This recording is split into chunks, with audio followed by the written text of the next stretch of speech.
Good evening, everyone. We are here continuing. We're in the last stages, but we're not quite done, of In Divine Friendship, the letters of Swami Kriyananda. And as you can see, tonight again we have Keshava chanting with us. So let's say a prayer, and then we'll do a couple of chants and a little meditation. Heavenly Father, Divine Mother, Friend, Beloved God, Jesus Christ, Babaji Krishna, Lahiri Mahashaya, Swami Sri Yukteswar, Beloved Master, Paramhansa Yogananda, Saints of all religions, dear friend Swami Kriyananda, humbly we bow to you all. Help us to feel your living presence. That the words of this book will speak to our souls. Just as you wrote to individual Swamiji. Speak to us now. That we may receive your guiding blessing. Om. Peace. Amen.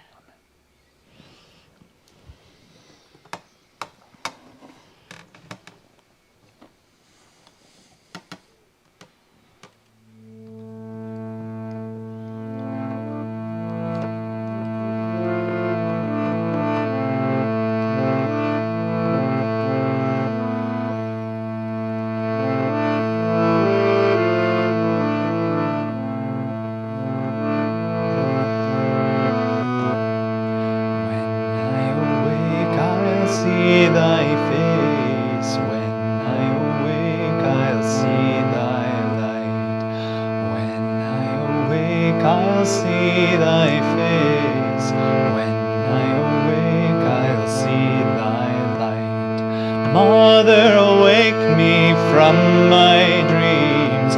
Mother, awake me in thy light. Hand in hand we're dancing together in thy light. Mother, awake me from my dreams.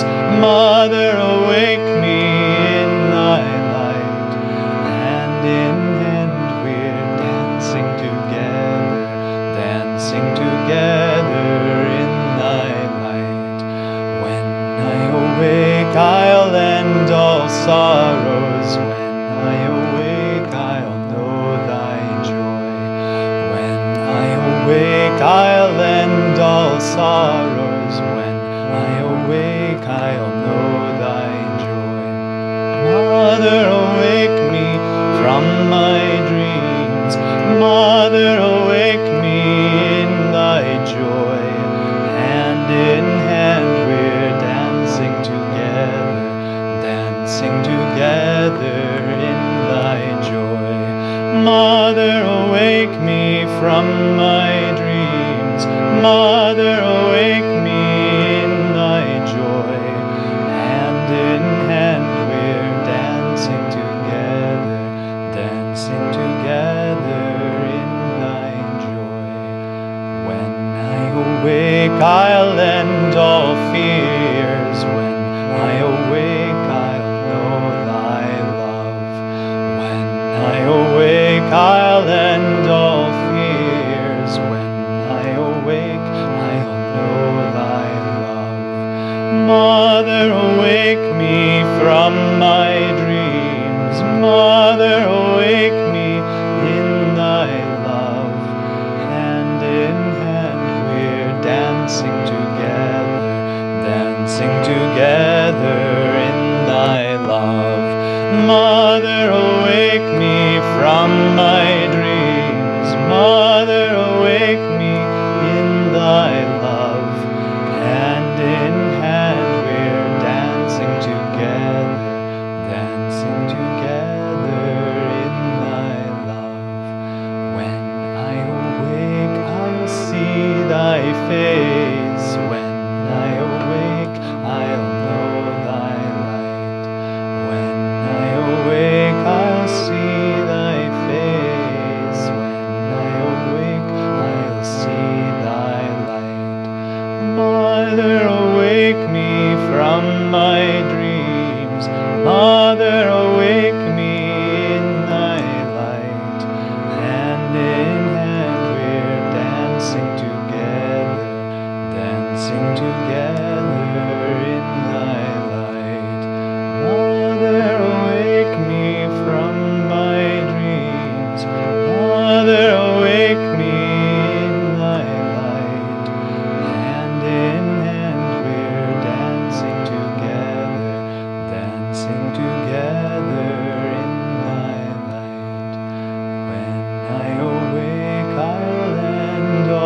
sorrows. When I awake, I'll know thy joy. When I awake, I'll end all sorrows. When I awake, I'll know thy joy. Mother, awake me from my dreams. Mother, awake me in thy joy. Hand in hand we're dancing together in thy joy. Mother, awake me from my dreams. Mother, awake me in thy joy. Hand in hand we're dancing together in thy joy. When I awake, I'll end all fears. When I awake, I'll know thy love. When I awake, I'll end all fears. When I awake, I'll know thy love. Mother, awake me from my dreams. Mother, awake me in thy love. Hand in hand we're dancing together in thy love. Mother, awake me from my dreams. Mother, awake me in thy love. Hand in hand we're dancing together in thy love. Mother, awake me from my dreams. Mother, awake me in thy love. Hand in hand we're dancing together in thy love.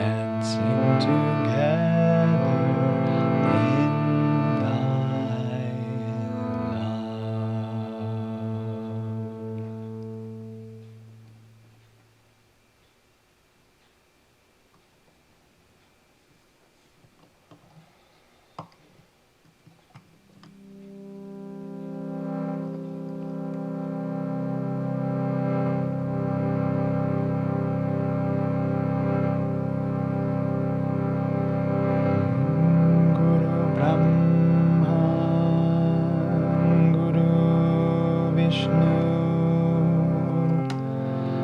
Guru Deva Maheshwara, Guru Sakshat Param Brahma, Tasmai Shri Gurave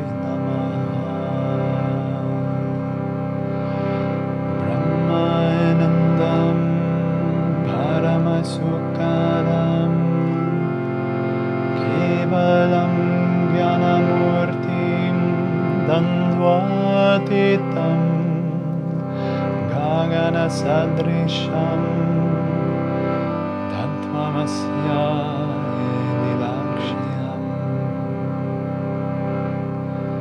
Ekam Nityam Vimadam Achalam Sarvade Sakshibhutam Bhavatitam Trigunarahitam Sadgurum Dham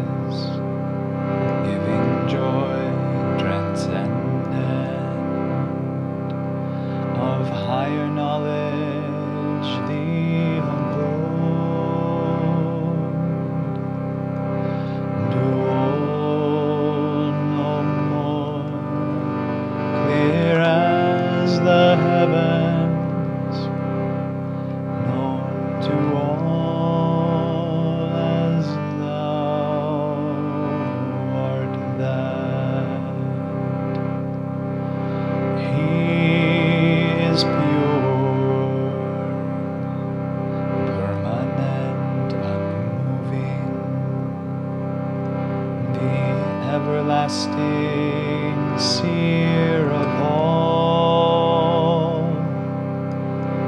far, far beyond qualities and thought. Guru Lord, I bow to thee. Guru Lord, I bow to thee. Guru Lord, I bow to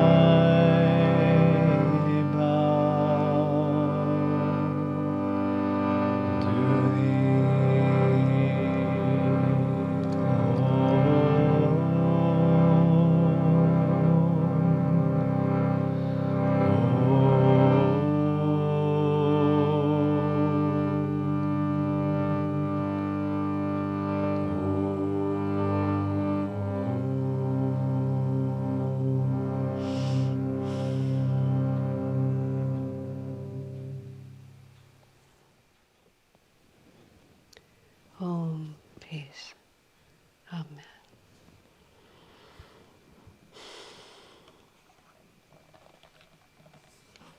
Okay, my friends, we are now in the section of the book which is called Suffering and Death. After coming through world calamities, we're now into suffering and death. We did a number of these letters last week, and they're just superb because, of course, what deeper and more wonderful subject is there for a spiritual teacher to address than that of suffering? So now this is a letter from 2001, and the person who wrote to Swami asked about the reality of hell and eternal damnation. So this is, I don't know, probably from an outside person, meaning not someone of Ananda, but I don't know. Swami signed the letter love, which means that it was somebody he knew well. Because if it wasn't, he would sign it in divine friendship or in various other ways.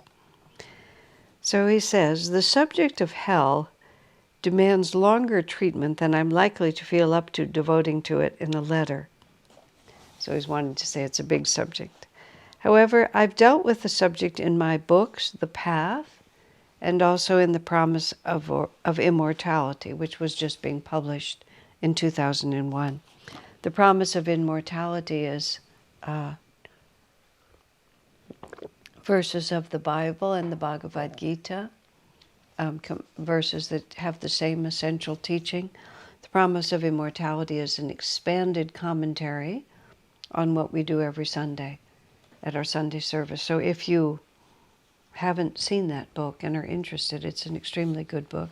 He only did 26 weeks.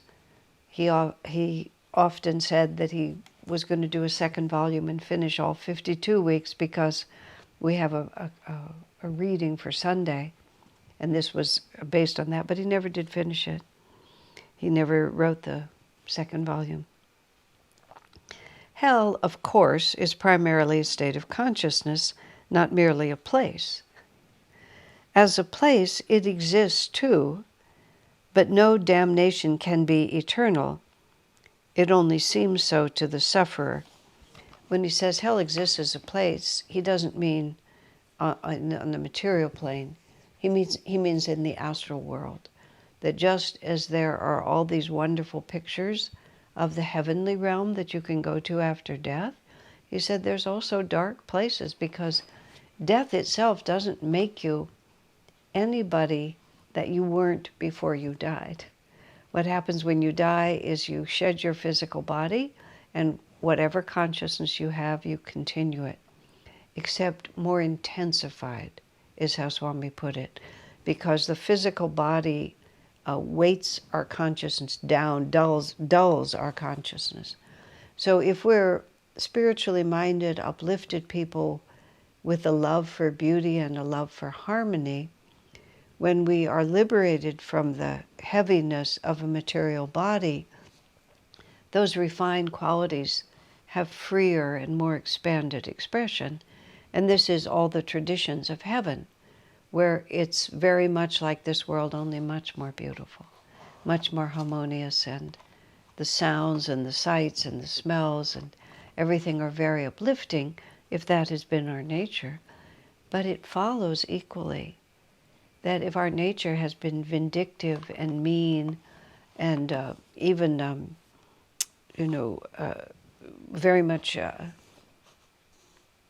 self rejecting, just not understanding the uplifting potential of life, but instead indulging in the most gross appetites and inconsideration for other people and cruelty and so on.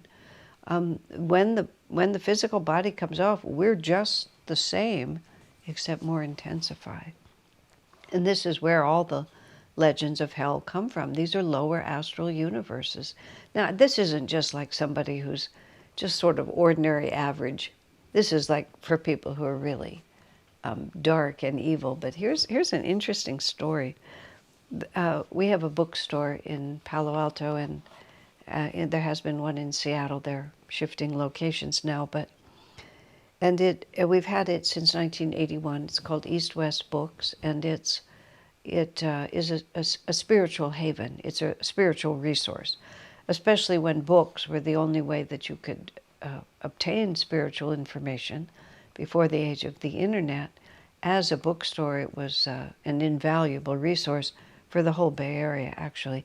And it still is, although it's expanded its offerings from just books, since there are so many other ways nowadays to have these experiences. But Swami used to enjoy with our managers of that bookstore.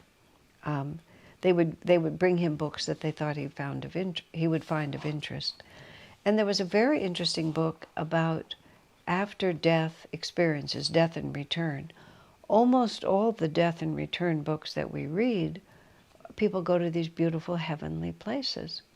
And Swami just said he always knew that not everyone would go to beautiful heavenly places.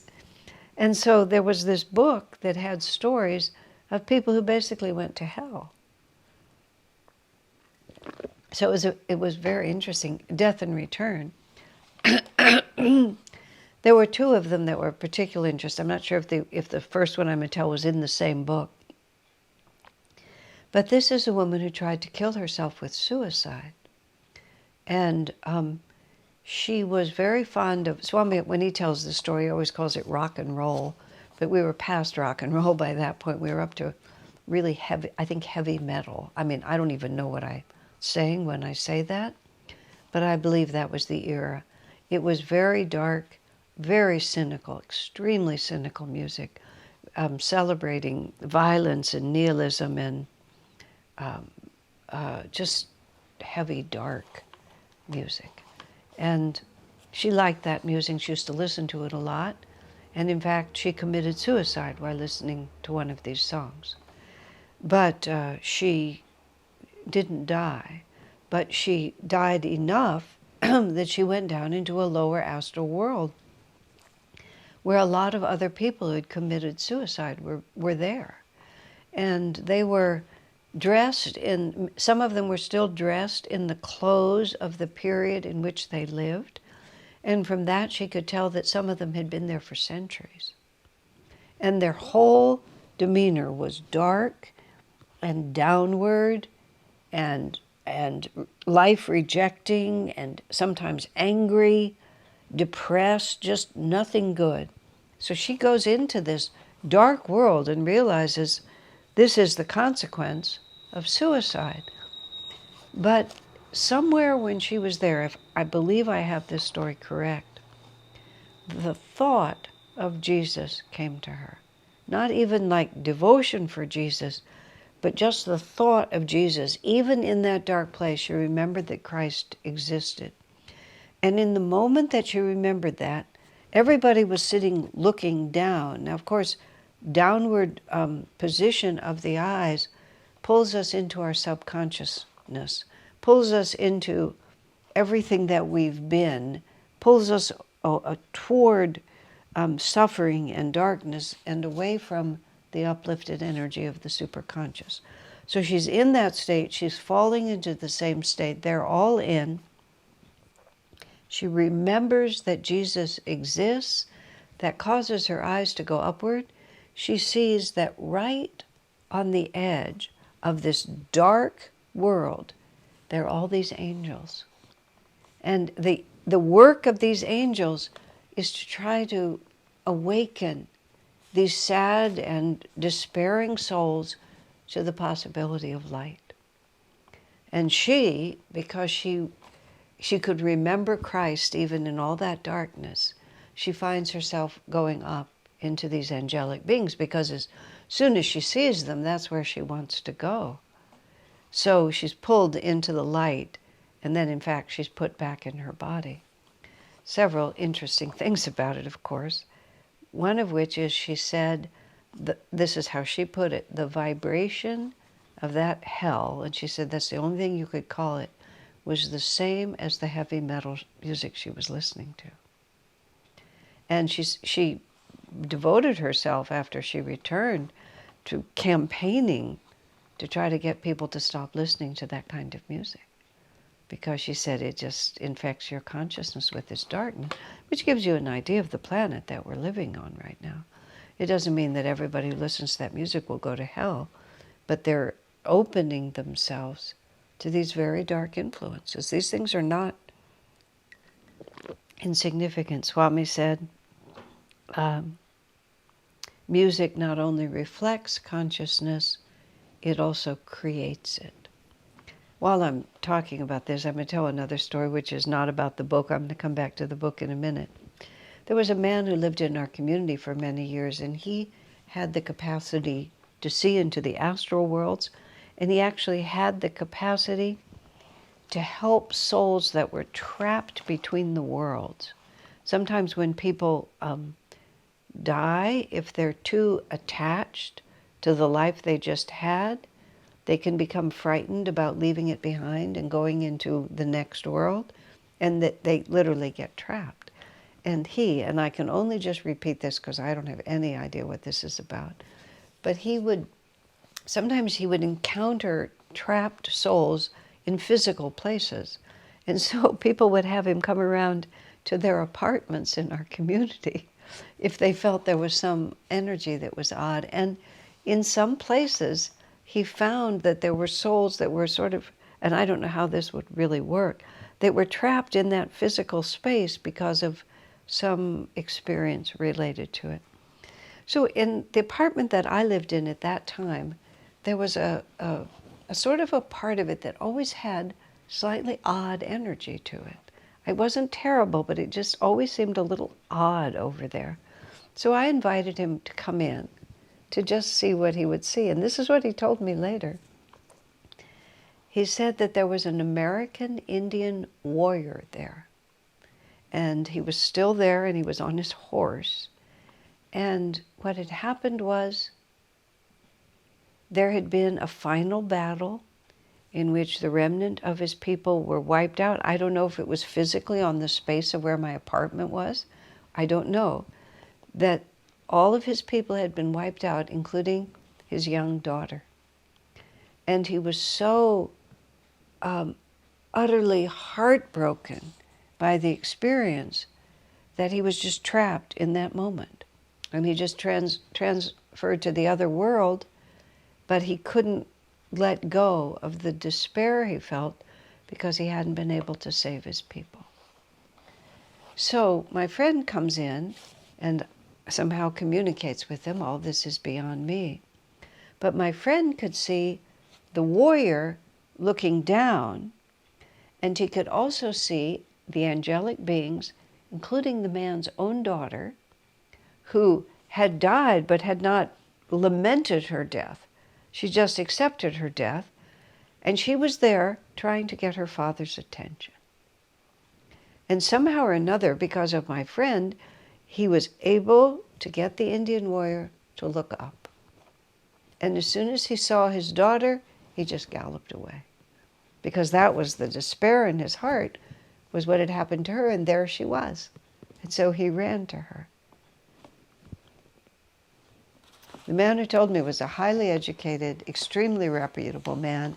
He had a very successful career as a psychologist, as an academician. He was not somebody who didn't have valid credentials. And this is the world he talked about, because there are many other things going on. Now, here's the other story from this book, which is even more interesting. This man who told this story was a college professor, as it happened, and I don't know what his subject was, but part of what his reputation was that he constantly denigrated and mocked any kind of spiritual beliefs. And he would, he was, he liked to play this part, and when his students would come in at the beginning of the year, he would tell them, anybody who thinks you have a soul, please leave it out in the hallway. So when you come in my classroom, we'll just be working with reason and intellect. And he actually developed an academic reputation. He became a sort of intellectual who could come and he could say witty, disparaging things about spiritual belief. And he prided himself on sort of taking away superstition and bringing people into the real world. And his family, his wife, enjoyed sort of the same kind of cynicism and enjoyed being important with this famous man. So something happened to him, and I don't recall what, but he died. And he was immediately dragged away by these dark beings into an astral world in which nobody had any faith in anyone. And it was all just cynical rejection of anything uplifting, and just at sort of the dark despair of there being nothing but what is right in front of you. And, to his horror, this man realized that this is the consciousness that he was constantly, egoically, with great pride, trying to create in other people. And then there he was experiencing it and seeing the despair of the people around them who had no capacity to uplift their consciousness. And he was horror-stricken, immediately horror-stricken. And that in some way liberated him from that situation. He came back into his body and immediately began to repudiate all that he had done. And his whole academic career was built on all of this. And so when he repudiated it, he lost his prestige, he lost his position, he eventually lost his marriage. But he said it was unthinkable to him that he would continue. So these are living, solid examples of the fact that if we think that we can just turn our backs on Sanatana Dharma, and this isn't God will damn you if you don't believe in him, if you don't follow the commandments, if you don't follow this church dogma. No, it's the way the human being is made. We are made for uplifted awareness. And when we reject our true divine nature, God doesn't punish us. He doesn't have to. But we suffer whoever it is that we've become. And of course, if we go so far as to be cruel like Stalin or Hitler or someone like that, where we take delight in hurting other people, we don't get away with that. There are what Yogananda called the conflicting cross currents of ego, which causes karma, unfortunately, not to express itself immediately. I think of it like this. If you're a 12-year-old boy and you're a bully, and there's like a 3-year-old kid in your neighborhood, and you're riding your bicycle, and you see that 3-year-old kid, and just out of sheer meanness, you drive your bicycle into his tricycle and knock him over, and then laugh and go off, just keep on riding. Because you're big and strong and have willpower and can ride your bike fast and, determined, and you're clever, and when somebody accuses you, you deny it, and you deny it with so much force that you get away with it, you've still incurred the karma.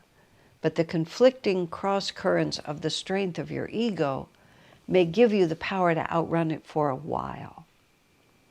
But if not in this incarnation, sooner or later, it's a boomerang of dark energy and of misunderstanding on your part. You think that happiness comes from power over others, and you have to find out what that suffering is like. You have to develop compassion. You have to see the error of your ways so it will catch up with you. Using my little story about the 12-year-old boy, just even thinking about it in this life, let's imagine that you grow up to be the 12-year-old grows up to be a struggling businessman, and the 3-year-old grows up to be the president of the bank. And then you, as a struggling businessman, have to come in and ask him for a loan. And he now, with the power over you, decides that you're really not a very good risk and just doesn't let you have it. Maybe you even deserve it. But no, you're not going to get it because the thwarting cross currents of ego have finally balanced, and now the retribution is going to come to you. Maybe you lose your business and a whole lot of other things happen. This is how karma works. Well, in any case, let me think what I was saying about that. Oh, yes. So the fact that, as I was starting to, and this is where all this came from, is that hell is a place.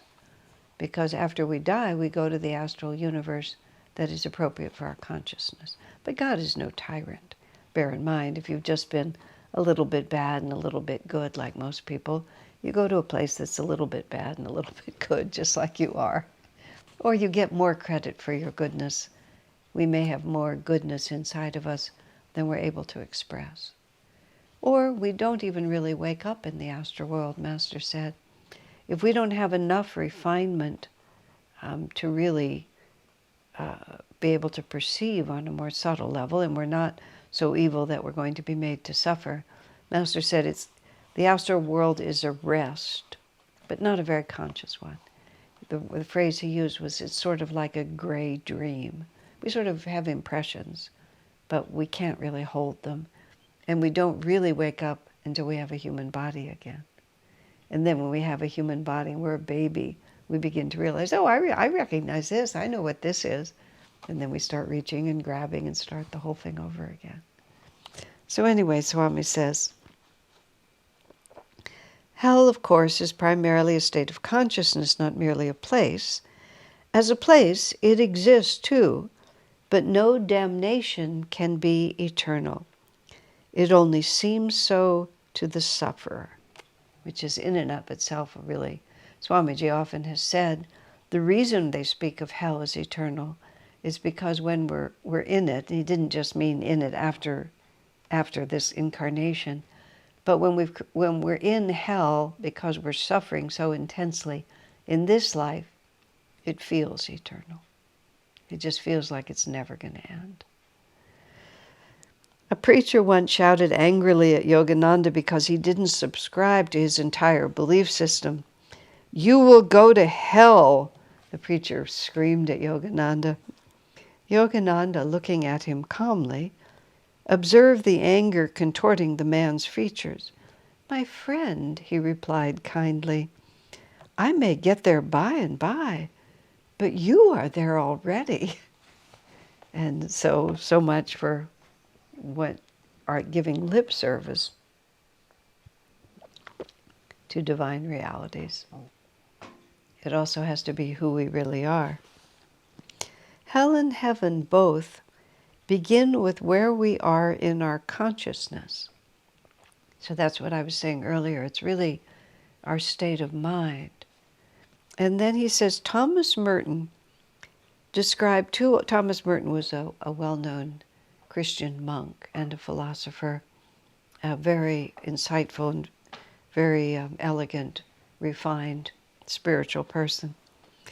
Thomas Merton described two old ladies in Harlem at the time when Harlem was a very bad slum. I know that these neighborhoods change, but at that time Harlem was full of poverty and anger and drugs and violence. Surely an earthly hell, if any be described as such. He described two old ladies in Harlem as saints. It isn't where we are physically, but what we make of ourselves and our inner state of awareness. I remember Saint Teresa of Lisieux wanting to go to hell so that God would have someone to love him there. What a beautiful thought.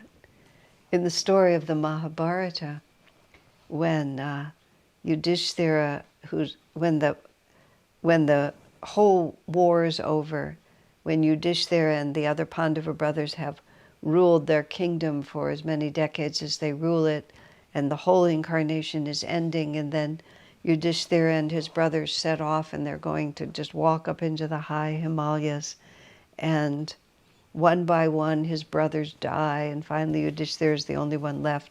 Am I correct in this? Is this where it takes place?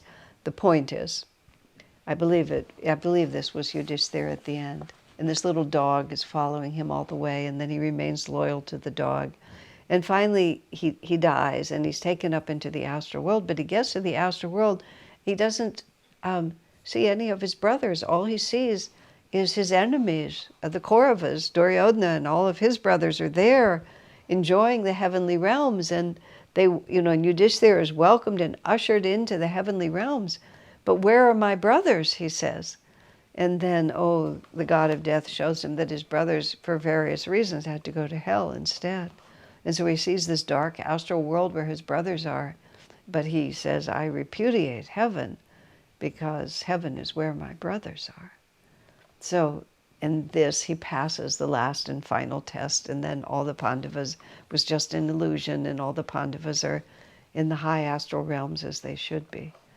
But it is all just in our state of consciousness. And if you think about it, it's really true. I mean, think about what happens when you yourself or I get into a sad or a dark mood for some reason. It doesn't matter where I am. I can carry that dark mood into the most beautiful place in the world. If my heart is broken for something, for some reason, it doesn't matter what else is around me. That essential sorrow cannot be escaped. And when the opposite is true and this divine light comes into us as it does from time to time, it just doesn't matter where we are. Swamiji laughed once, one of the sisters in SRF when he was there, who was a very good musician, a very sensitive musician. They were traveling somewhere, and she went. She had entered a very uplifted bhav. She was gifted in the moment with great spiritual awareness, and there was a violinist playing on the street, and Swami said, playing extremely badly, and a bad violin is very hard to listen to. But in her uplifted state, she kept talking about how beautifully he played, and how fortunate they were to be, to be in the company of such a beautiful musician. And Swami says he was a horrible musician, but everything to her at that point just appeared to be touched by the hand of God. And of course, this is what spiritual freedom really is that we transcend all of the seeming limitations of this world and recognize that none of this is really, we have falsely identified with it, that the only reality we have is our actual union with the divine. And until then, we are subject to hell because we fall away from that. So, and then he said, no, even before I came to Master, he said, I didn't believe in eternal hell. But it is true that when people suffering, their suffering often seems forever. And so that's the end of that. This one is engage your mind in work. This is September 20th, 1999.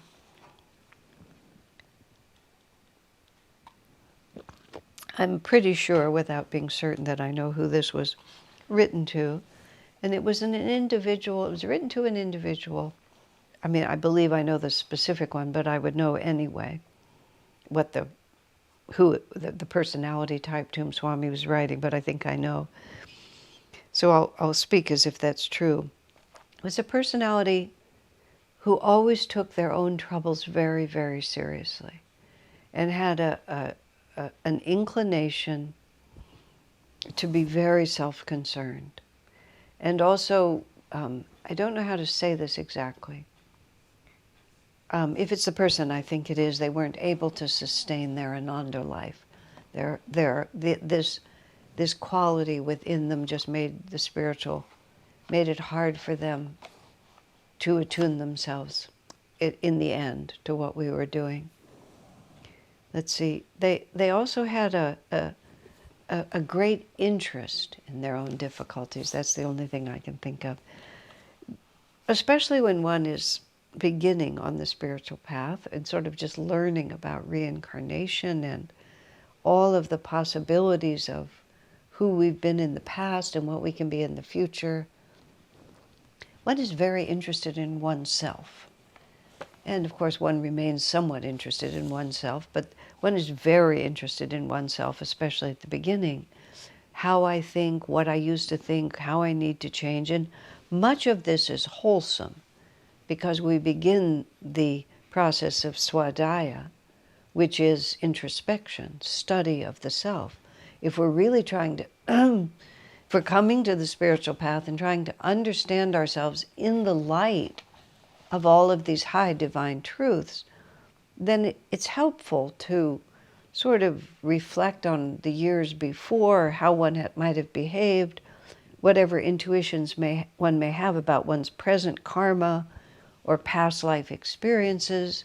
And of course, one can meet psychics, many of whom are actually quite capable of doing what they say they can do, which is perceive our past life, things that may have happened, that may explain present context, all of that. It's all very interesting, and I'll speak from experience, very helpful.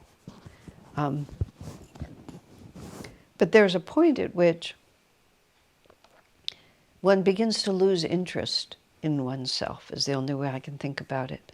And I have come to a personal theory, which is just the way I like to think about things, is that all karma is generic, is the word I use now, which is instead of being specific to me, and this is how I feel, and I feel this way because this happened to me, then naturally I feel this way.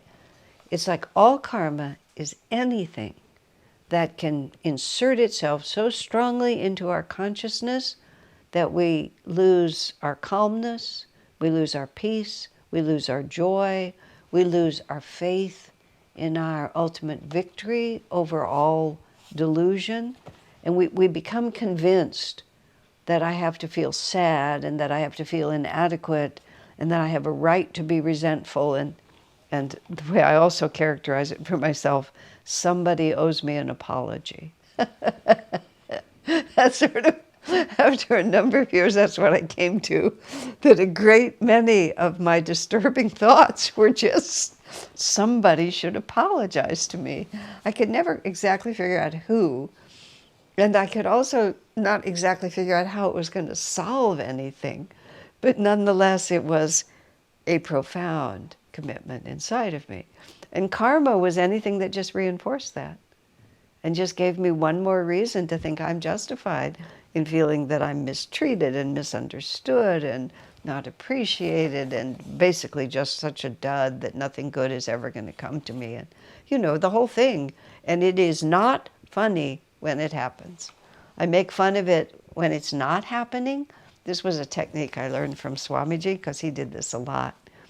He would often make fun, make good jokes and have us all laughing by imitating wrong attitudes at a time when none of us happened to be expressing them so that we could just make fun of it, like somebody owes me an apology, which is very funny, unless I'm sitting there furious, feeling awful, and just feeling like somebody in the world needs to make this right to me, and then it's not funny at all.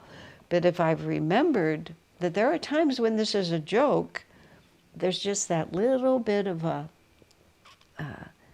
willingness to not be quite so committed to being so awful. Well, in contrast, I have to say, this particular person, he really loved to just go over and over and over and over all the things that had happened to him and all the way that people had mistreated him, and I mean, if whoever. let's say him like this, mistreated him, done this to him. And he was very fond of the word. He said he really needed time to process this. Swami did not have a lot of regard for the word process. He felt that the more we process things, the more the delusions had a tendency to get a hold of us. Of course, honest introspection is very important. We need to know who we are. We can't hide from our weaknesses, nor should we just disregard our strengths. True humility, Master said, is self-honesty. And self-honesty is essential for success on the spiritual path. But there's a point where we can see things as they are, know what they are, and resolve to behave in an appropriate manner to do our best with a true understanding, which takes away self-justification and rationalization and fear and exaggerated remorse. This is the truth. I messed up. What can I say? I messed up. But then there's the wanting to just constantly wallow in it. Swami seemed inclined, especially if this is the true case, he didn't think much of the need to process things. Face them, acknowledge them, and move on was his way of encouraging it. So we think there was something else. I had an interesting experience with Swami. I think I've mentioned it in this context, where just about self-honesty. I was visiting him in India. During those years when I went to India, it was before the Nayaswami initiation, which is relevant because the Nayaswami initiation removed from my life the pleasure of shopping for beautiful clothes in India. So when I would go there, when I gave away all my clothes in 2009, when I took the Nayaswami vow, I mean, a great many of the most lovely things I had, I bought at a couple of particular shops in a nearby mall to where Swami Kriyananda's house was in Delhi. So whenever I would go to India, I would wait for my opportunity so that I could go off and add to my already abundant wardrobe. It was my hobby. And it wasn't something that I could do with Swami, because he wasn't interested in taking me out to buy beautiful clothes at that point. It was just not of no interest to him. And because of the circumstances, I couldn't get around that easily, but there was a car and a driver, and when I had the opportunity to get the car and the driver, that I could go to the mall, and that I could have a couple of hours, and all of this was a big deal. So the day dawned when that was the case, and I had it all set up. Swami was busy, I had the car, I was going to do this. I was so set on going to the mall and getting these clothes that I wasn't paying attention to anything. And as a consequence, over the lunch table, I did a couple of really stupid things that did not impact me, but profoundly impacted Swamiji. I just presumed on his preferences, I presumed on his opinion, I made promises for him I had no right to make. I don't know what happened. And it had a cascading series of negative consequences that took a long time to sort out. And so the next day, when it was all coming down, what could I say? I said to Swamiji, I was thinking about going shopping at the mall. That was it. He said to me, yes, I was quite surprised. He said, you're usually quite sensitive to me. I said, yes, sir. But I was thinking about going to the mall. And there was just nothing else to say. And I said, one has to be constantly vigilant, don't you? He said, yes. And he didn't need to say any more to me, and I didn't need to say any more to him. I was wrong. I was wrong because I let my crazy desires just completely blind me to everything else that was going on. And I needed to just be frank, and I did my best to make amends, but honestly, I don't think I'll go to hell, but I caused some bad karma for myself with that. And so we have to do it. You can't not do it. But Swami was concerned about this person, whom I think was a man. So Swami, the summary of this is engage your mind in work. September 20th, 1999. Dear friend, I want very deeply to see you come out of all mental anxiety. So Swami starts by reassuring his friend, I really don't want you to suffer. Mental anxiety, he's calling it. I really don't want you to suffer. And more than that, I would like to see you come out of all of this. Because it's a kind, it was for this person, I believe, a certain kind of just like habitual delusion, a very strong vritti. So whenever there was a waffle, whenever something in life was a little uncertain, this vritti would gain power and just eat his consciousness. Swami says, I'd like to see you come out of this. You know, this is a syndrome. This is not like, oh, it's justified here, it's justified here, it's justified here. No, this is a syndrome that you have. But Swami didn't want to drive the point too hard. I'd like to see you come out of all mental anxiety.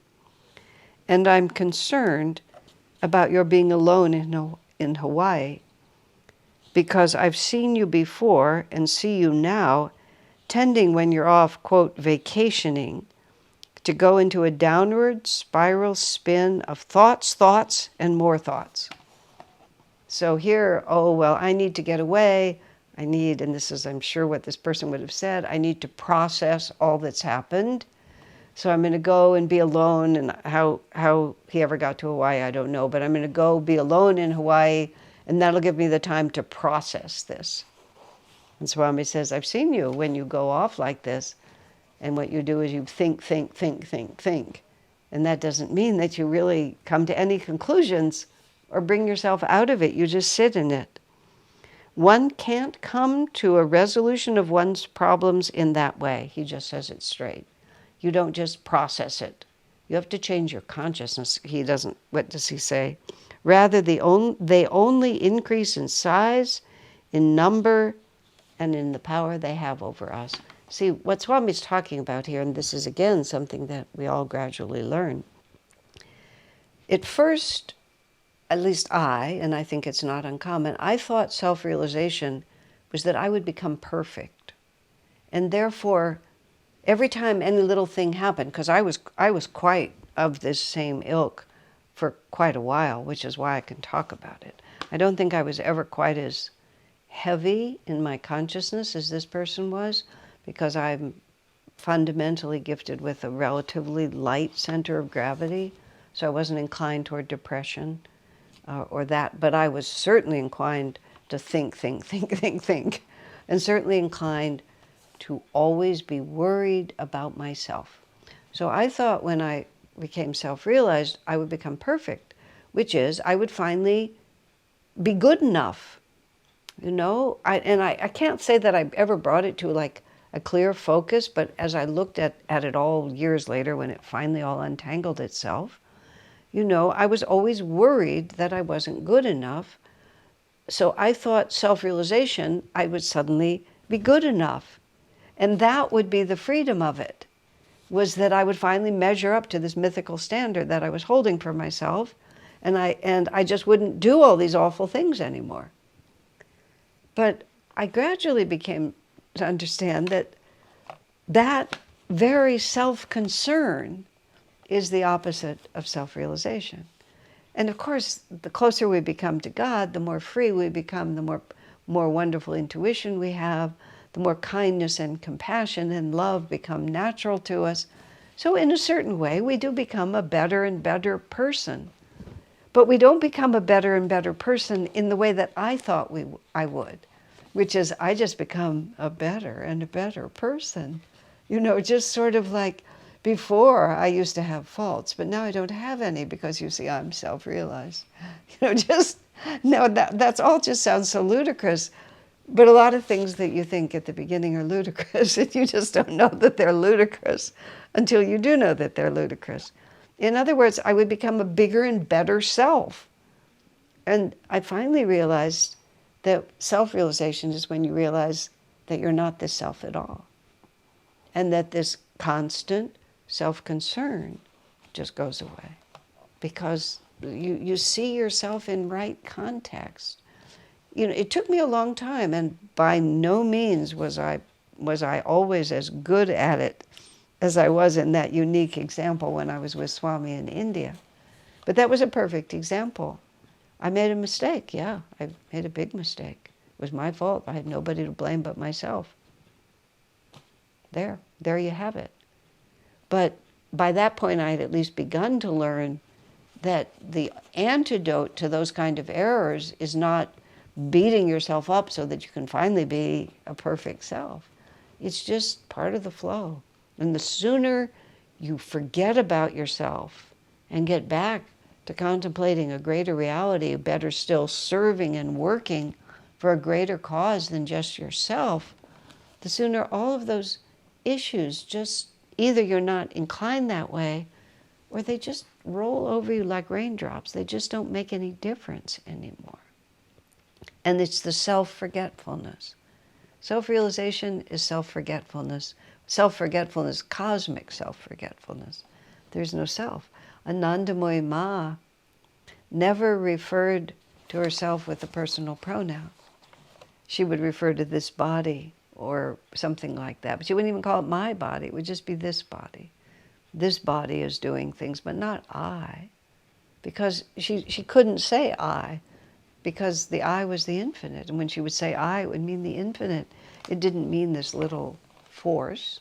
And it was very spontaneous and natural to her in the early years of Ananda, when we used to get lots of really fascinating characters.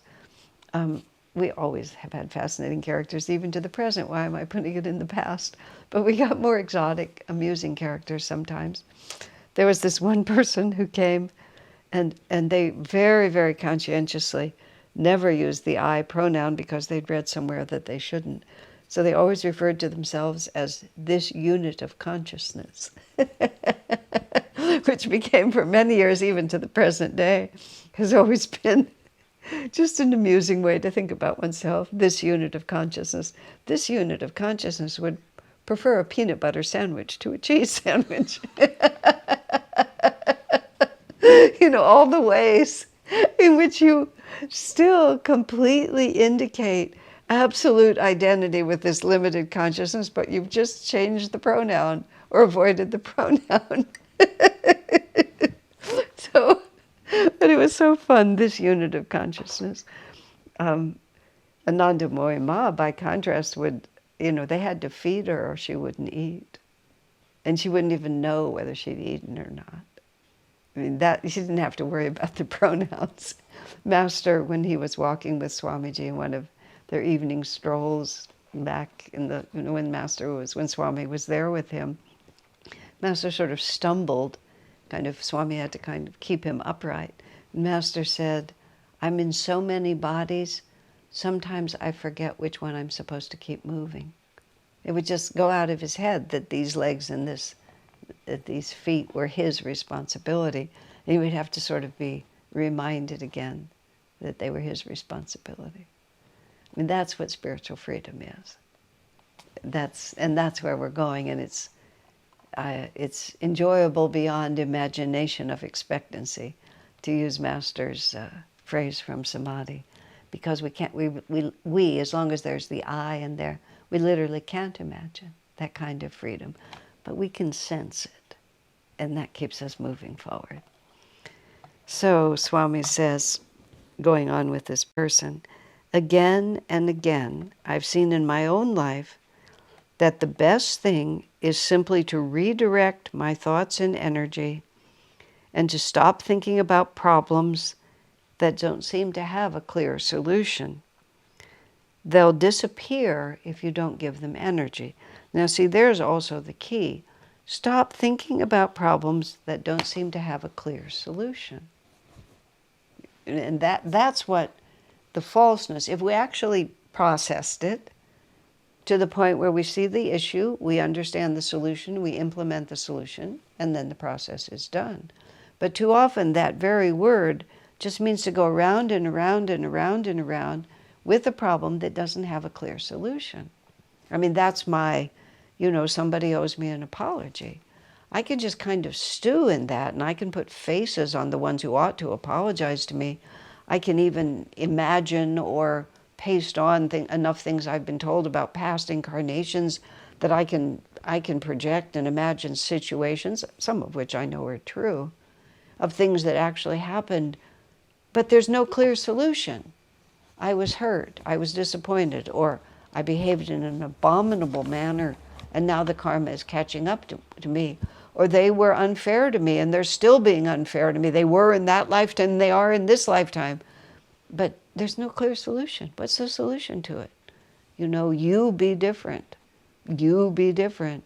If it were that simple, then we wouldn't be in this mess. Everybody's doing the best they can do. And whatever they're doing, that's who they are.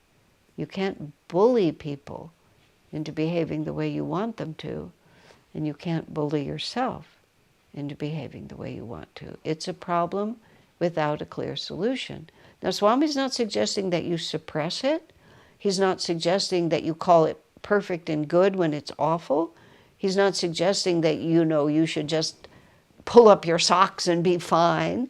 It just is what it is, and there's no solution. So what he says is we redirect our thoughts. And see, this is a very important distinction, because we're not saying, and this is complicated, but this is what I've come to understand. My feelings are real. Your feelings are real. People get their hearts broken. People are betrayed. People behave badly and nearly die of remorse, or literally die of remorse or regret. All of these feelings are real. It's not like we're not having these feelings. The question is, what should we do about them? What can we do about them that is actually going to move me beyond them? And it won't do to say, well, I'm a devotee, I'm not angry. I forgive you because I know it's all karma. I did the best I could. Why are you mad at me? Or I'm so horrible, I'm just so horrible, I'm so horrible. Yes, I know I've always been horrible. I mean, how will that help? It just is what it is. So it sits there. It is what it is. But it's not our entire reality. Another way of thinking of it is like this. If you have a big white sheet and there's a black square on it, and you walk right up to it and press your forehead on it and make sure that the black square completely is the only thing that you can see, well, yeah, there's a black square. And that black square is what you did to other people, or what other people did to you, or whatever, just the tragic avalanche that you died in, and your baby was left without a mother. These things happen. They really do happen. So if you're just there with your eyes like this on the black, then of course that's all the reality there is. And you can think about it as much as you want, but there's no clear solution here. The clear solution is that you expand your field of vision. You expand your reality. You expand your self-definition. You even expand your sense of time. So it isn't just this year or even this incarnation, but we're part of this long flow of energy that will gradually sort itself out. And so the black is still there, and it's still the same size, but our field of vision has become completely expanded so that we see it in context. And this is what it is to not be so self-concerned. Yes, certainly, I did get my heart broken. Yes, certainly, I did behave very badly. Yes, I do have some heavy karma to pay off. But that's not all that I am.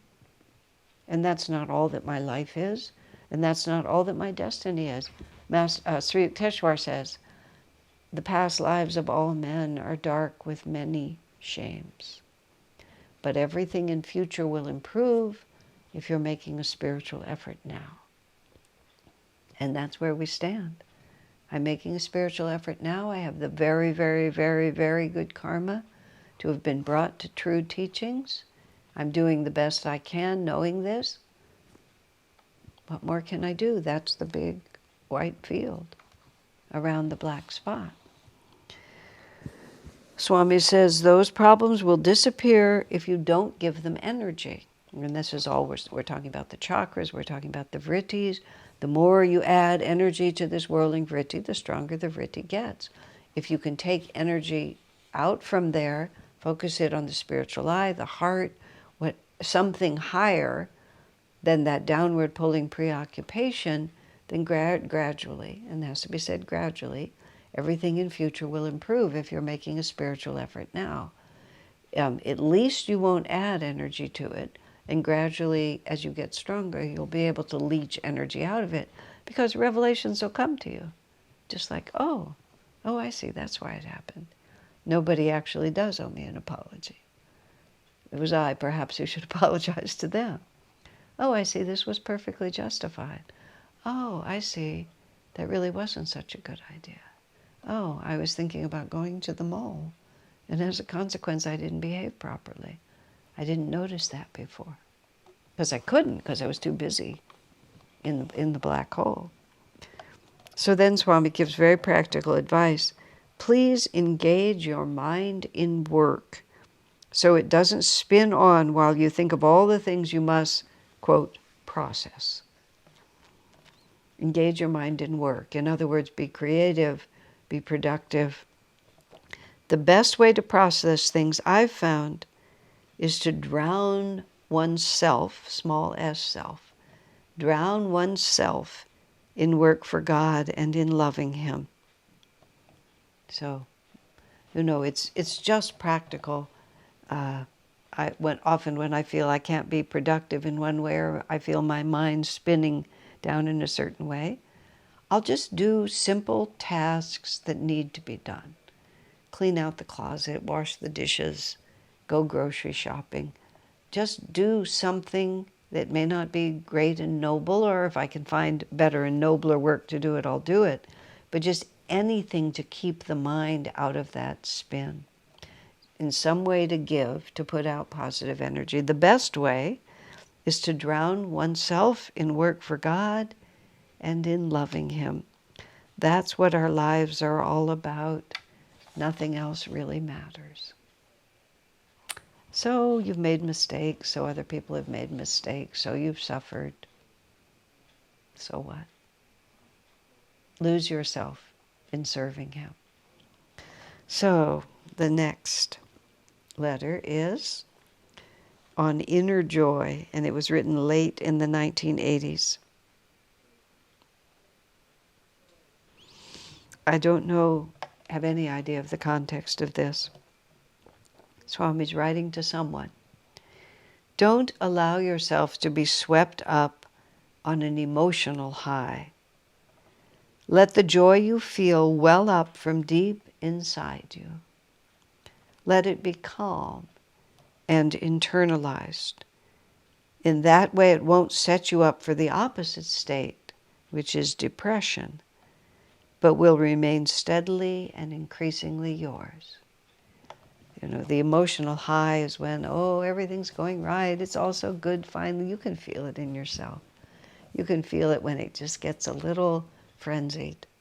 And what we're doing is, I often think about feeling versus emotion, which is a distinction that we're sort of making up in the English language because we don't have really exact ways to describe this.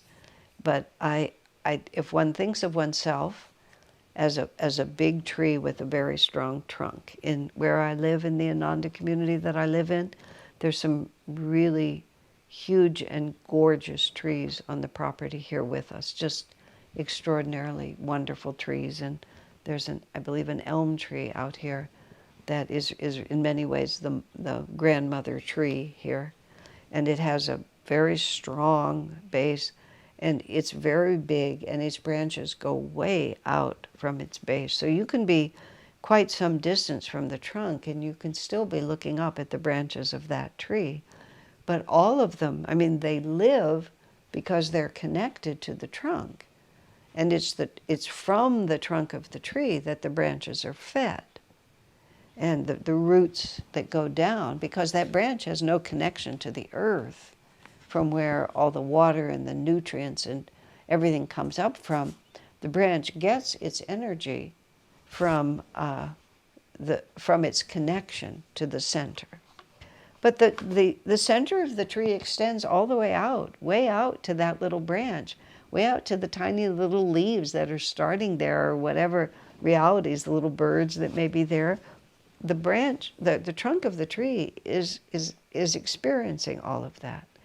Well, feeling is the power of that trunk, which goes up and out and down and deep, and is the source of where all the life energy, all the sustaining energy comes through that trunk.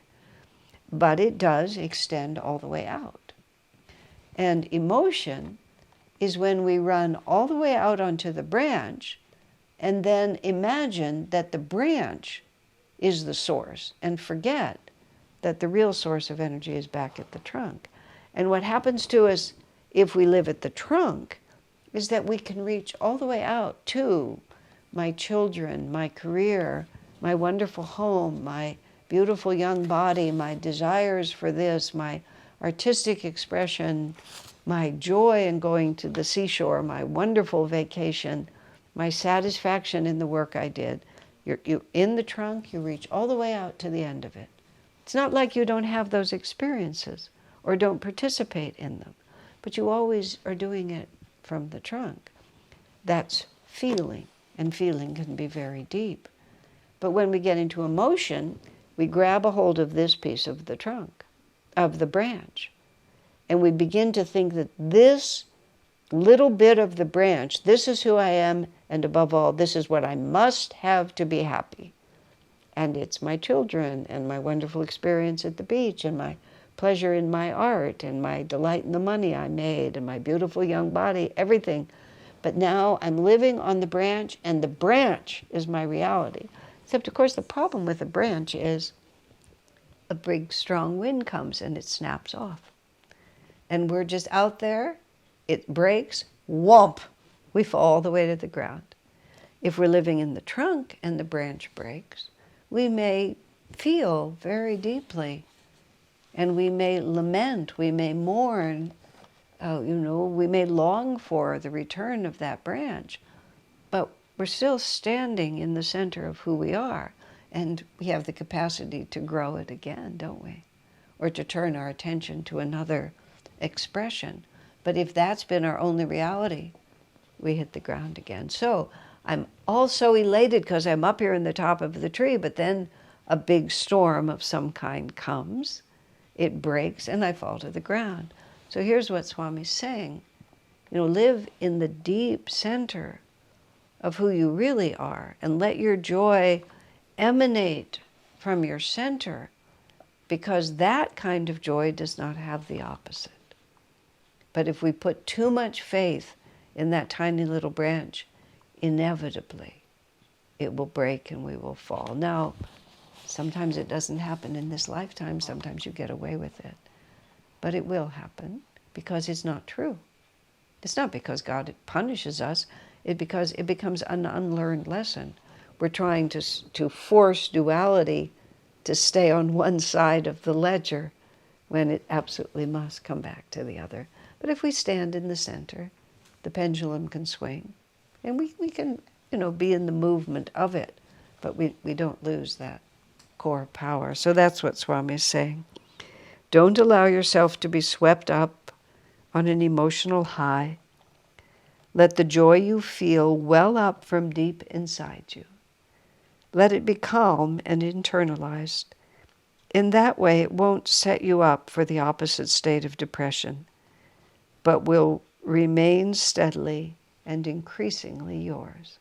This is the state of the yogis. They don't not feel, they feel much more deeply than we do. Swamiji was extraordinarily sensitive, but he was calm and internalized in his experience. He was never swept up on an emotional high, as he puts it. Now this is a long letter, and I'm not going to get through it tonight, but we'll start. And this is to a man embittered by physical suffering.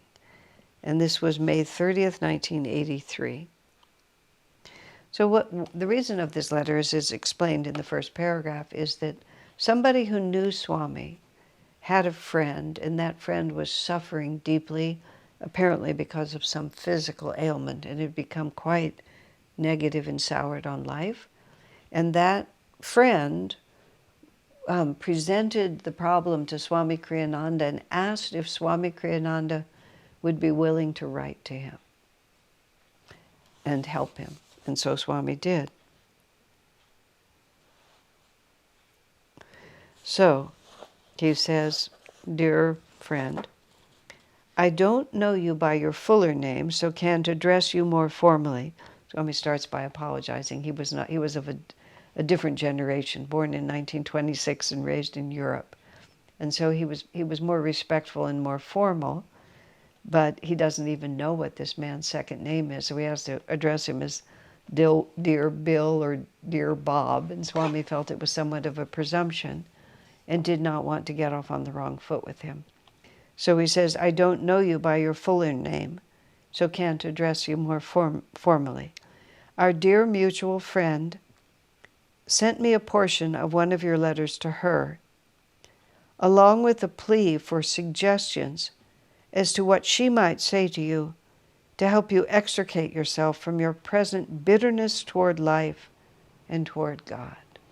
You can imagine how much that weighs. I suspect many of you have had experiences where someone is just in so much pain, emotionally or mentally or physically, and we just don't know what to do. So you can see this woman sends a part of the letter, "This is what my friend is going through or thinking. What can I do to help? I know you feel you are being simply honest in the bitterness of your appraisal of life, and that any effort to change this attitude can only involve wishful thinking on your part or sentimentality and delusion on the part of others." Ah, strong-minded soul.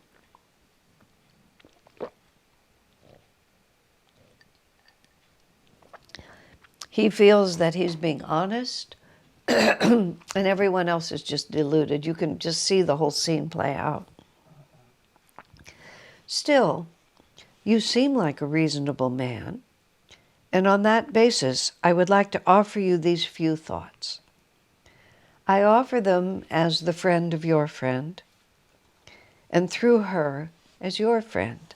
You know, that is something that Swamiji, it's a gracious thing to say in this context. Excuse me, I have to clear my throat again.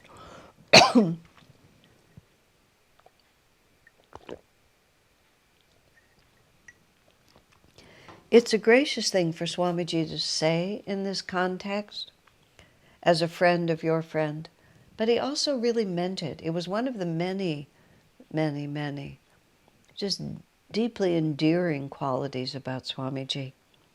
His loyalty to his friends encompassed their loyalty to their friends.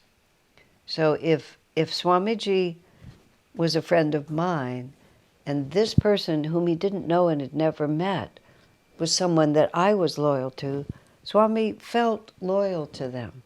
It was part of his friendship for me, is that he would support those that I tried to support. And he really did. I mean, in any way that was open to him, which was not always more than prayer, but his genuine concern, because he loved us, and if we loved them, then he would also love them, just effortlessly. That was how he was our friend, was by doing that. So he says, not only as the friend of our mutual friend, but as your friend as well. And I offer them also as one who has known suffering in life. No, not your suffering, to be sure, but then neither has your suffering been mine. So this is what a person tends to say when they're very absorbed in what's going wrong for them. Well, you don't know, you're not experiencing what I'm experiencing. And Swami says, yes, of course that's true. But then again, I've experienced things that you haven't experienced. Which just is, again, it's just his way of turning it. Instead of let's just turn it. He concedes what is probably this man's argument, that it's easy for you to talk because you're not suffering like I am. But then also consider, maybe there's things about me that you don't know. Who is to say whose has been the greater suffering? For each of us, I think, what we have tasted has seemed as much as the heart could bear. And that's a very, very deep truth, isn't it? We can't compare. We can't say because I suffered physically and you suffered mentally, or I suffered emotionally and you only suffered intellectually. I mean, just, you can say all these things, except when you're in hell, it's hell. And whatever that unique position is, when the world goes dark, it goes dark. And, this is a very hard thing to understand sometimes, because sometimes what people consider to be unbearable may not look so bad to you. And so one has to be very aware of the fact that it's as much as their heart could bear, and that's how they feel it. It's a little bit, it's sensitive. All of this is sensitive, but you can see it. My faith, too, in God was severely shaken. Faith not in His existence, or even in His love for others, but certainly in His love for me, a lack that seemed to me the more painful for the selectivity of its focus. So what he's saying is, he didn't doubt the existence of God. He didn't doubt the existence of a loving God. He just felt that he'd been abandoned personally. And as Swami said, that made it all the worse, because God loved everybody, but God specifically doesn't love me. Swami felt this somewhat as a young monk. He also, the question came across his mind when he was expelled from his guru's organization and when his fellow disciples turned against him. Was Master really abandoning him? Was Master profoundly and deeply displeased? Swami gave us an example of how not to help a person in that state when he was feeling a deep question about whether or not Master really loved him. He asked one of his gurubhais, he confessed to one of his gurubhais, his sister in God, that he really felt abandoned by the guru. And that person tried to help Swamiji by telling a long story about how much Master loved her. And the intention was positive. The intention was to show the unconditional nature of Master's love. But the effect of it, as Swami said, was to make him feel even worse, because he never doubted that Master loved others, and all it did was reinforce the fact that Master loves everyone except me.